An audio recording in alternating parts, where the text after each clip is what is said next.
नमस्कार शेतकरी मित्रांनो. शेतकऱ्यांसाठी राज्य सरकारने नमो शेतकरी सन्मान निधी योजना राबवली आहे. नमो शेतकरी सन्मान निधी योजनेतील राज्य सरकारकडून वर्षाला 6,000 रुपये दिले जातात. दरम्यान आता योजनेचा पुढचा हप्ता याच महिन्यात दिला जाणार असल्याची चर्चा सुरू आहे.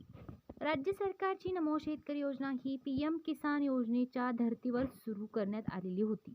पीएम किसान योजना ही केंद्र सरकारद्वारे राबवली जाते. या योजनेत देखील शेतकऱ्यांना 6,000 रुपये दिले जातात. दर 4 महिन्यांनी दोन्ही योजनेचा हप्ता जमा करण्यात येतो. पीएम किसानचा शेवटचा हप्ता मार्च महिन्यात जमा झाला होता.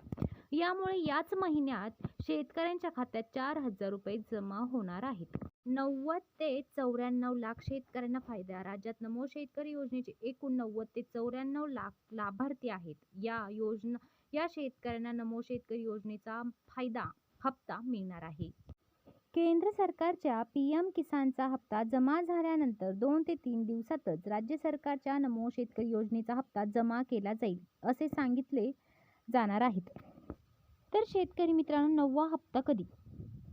6 मे बुधवार रोजी दुपारी 1:20 हप्ता जमा होणार आहे. तर शेतकरी मित्रांनो, अशाच नवनवीन अपडेट्ससाठी आपल्या चॅनलला सबस्क्राईब करा. धन्यवाद.